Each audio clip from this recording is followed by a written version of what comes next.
Kalau Menteri Agama sudah memandang umatnya, memandang rakyat penuh dengan kebencian, berhenti dari Menteri Agama Republik Indonesia. Sampai saya bertanya, Pak Menteri Agama Islam atau bukan? Kok tega menyatakan bahwa para ustadz, para guru ngaji itu adalah bagian dari bibit-bibit radikalisme? Saya diasah batin saya untuk bagaimana coba kita dengan rakyat. Tapi begitu Pak Menteri mengatakan bahwa para guru ngaji, kemudian para ustadz, itu dicurigai sebagai bentuk-bentuk awal dari radikalisme. Perasaan terganggu sebagai seorang yang beragama. Perasaan yang terkoyak. Perasaan yang terbunuh keimanan saya. Perasaan terganggu seperti gelas yang pecah. Seolah-olah selama ini kita sholat, kita ngaji, kita berbuat sesuatu itu tidak ada arti apa-apa. Allah mengatakan, "Fa'idza qara'nahu fattabi' Qur'anahu." Jika kami telah membacakan Quran itu, maka itu bacaan. Saya membaca itu, air mata saya keluar, kemudian saya teringat Menteri Agama. Kok tega menyatakan bahwa para ustadz, para guru ngaji itu adalah bagian dari bibit-bibit radikalisme? Nah, dengan demikian maka menurut pandangan saya, Pak Menteri Agama, sekali lagi saya mengajak, berhentilah berkata radikalisme. Berhenti berkata radikalisme. Islam yang kita pahami ini Islam yang rahmatan lil alamin, dibangun oleh baginda Nabi Muhammad SAW, penuh dengan kasih sayang. Di antara fungsi-fungsi konstitusi itu adalah membahas aspek legal, aspek perundang-undangan, aspek anggaran, dan aspek pengawasan. Dalam kaitan dengan rapat kerja hari ini adalah terkait dengan RKL, terkait dengan anggaran tahun 2021. Dengan berbagai evaluasi yang kita kerjakan tahun 2019-2020. Hari ini menjadi sangat dinamis, karena sesungguhnya bukan persoalan anggaran semata-mata, tetapi ada perasaan yang terbelah. Perasaan yang terbelah di dalam kehidupan berbangsa dan bernegara kita, apalagi DPR dan pemerintah harus melakukan tugas masing-masing antara tugas legislasi dengan tugas eksekutorial. Fungsi check and balances terus berjalan, karena disinilah hakikat kita berdemokrasi.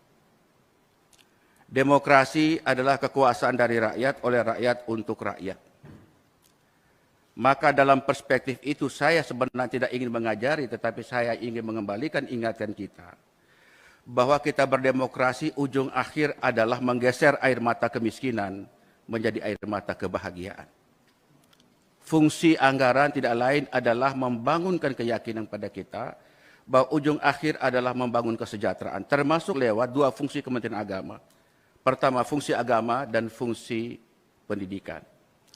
Yang menjadi gaduh sekarang ini, beberapa hari terakhir, ini Pak Ketua maupun Pak Wakil Ketua dan para anggota dan Pak Menteri, karena mohon maaf Pak Menteri, pernyataan-pernyataan Pak Menteri itu tidak lagi pada posisi sebagai seorang pemimpin yang melakukan, mengarahkan, membimbing, dan mengguidance Kementerian Agama agar mendapat berjalan sesuai dengan tugas pokok dan fungsi.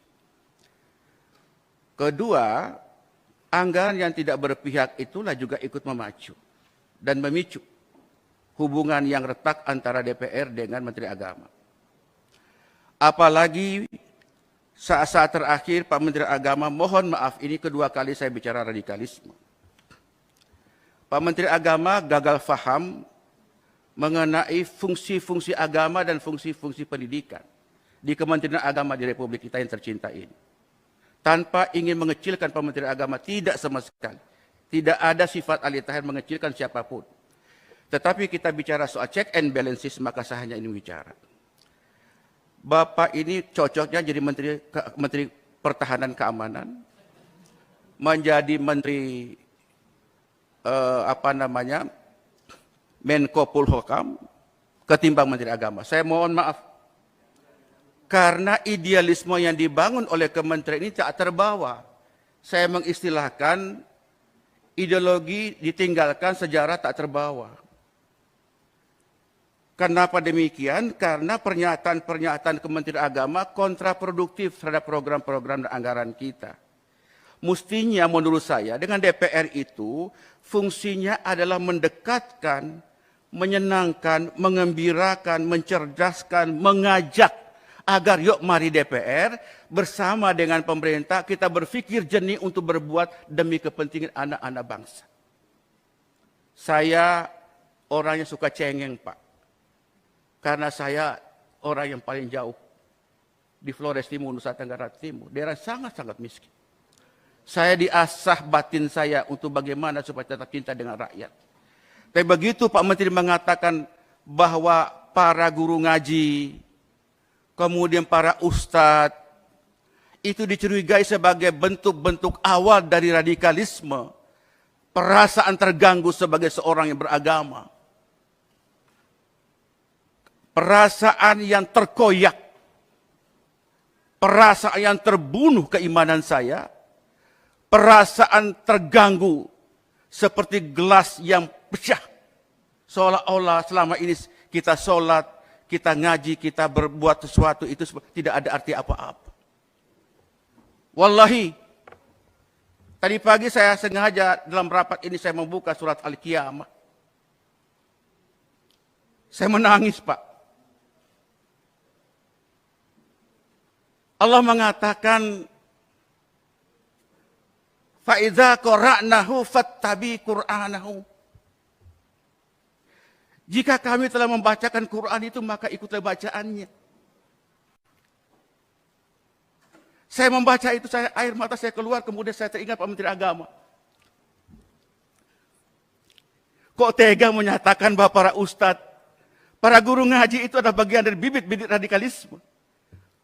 Apakah itu betul atau tidak, soal nanti Pak Menteri mengklarifikasi. Tetapi publik sudah menyatakan itu. Sampai saya bertanya, Pak Menteri Agama Islam atau bukan? Saya mohon maaf. Perasaan suuzon sebagai seorang tidak boleh sebenarnya. Tapi ada perasaan tak enak. Karena kami anggota DPR seperti mendayung di tengah dua selah karang, Pak. Karang yang pertama adalah idealisme yang kami bangun. Kami rakyat kecil, Pak. Kami ini suara yang mendukung kami orang-orang kecil. Karang yang kedua adalah kekuasaan.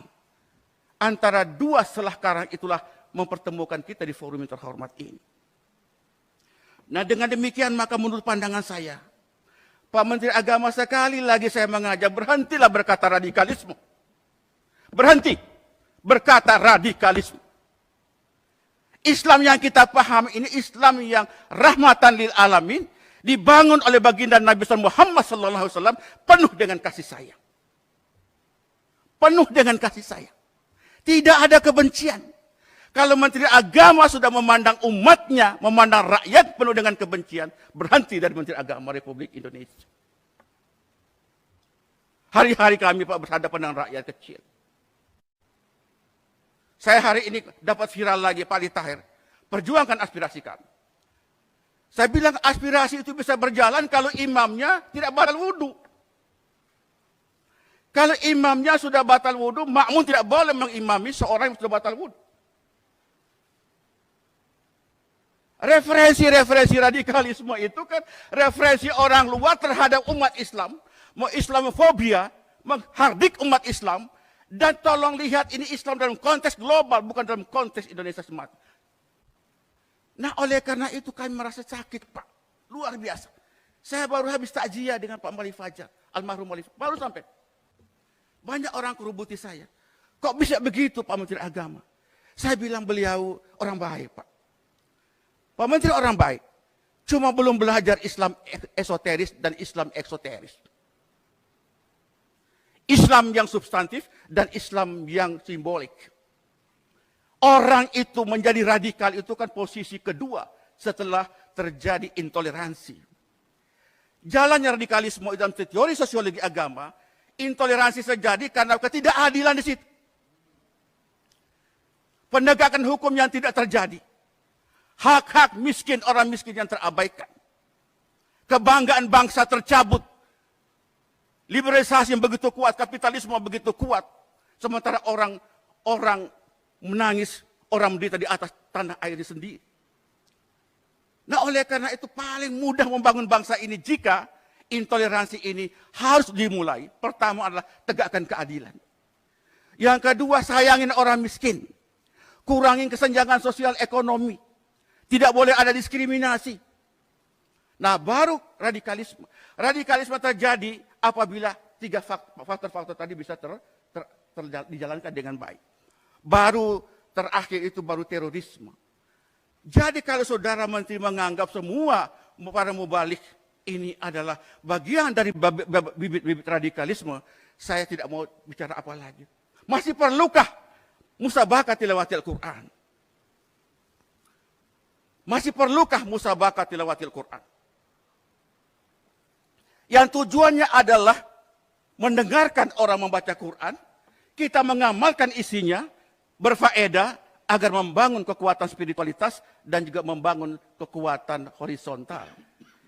Oleh karena itu menurut pandangan saya Pak Ketua, Pak Yandri, marilah kita rekonstruksi, reformulasi fungsi-fungsi agama, baik itu fungsi menyangkut masalah pembinaan internal umat beragama, antar umat beragama, dengan antar umat beragama pemerintah, mesti kita bangunkan kembali. Tidak boleh membangun bangsa ini penuh dengan prasangka. Kedua, fungsi pendidikan. Fungsi pendidikan, Anda bicara fungsi lebih berarti dibicarakan soal radikalisme. Yakinlah itu. Anda sangat berharga kalau bicara soal fungsi agama dan fungsi pendidikan itu dalam perspektif dakwah, Pak. Kami suka mengalami suka duka berdakwah di lapangan. Suka duka, Pak.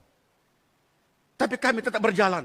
Nah, oleh karena saya menghimbau Pak Ketua, menurut saya sependapat jika hari ini kita tidak lagi membicarakan anggaran dulu, clearkan dulu anggaran, supaya fokus programnya, money follow function, money follow value, dan money follow macam-macam itu di-clearkan dulu, baru setelah itu kita bicarakan rapat berikutnya, supaya maksud dan tujuan anggaran ini dapat fokus sesuai dengan tujuan anggaran belanja kita.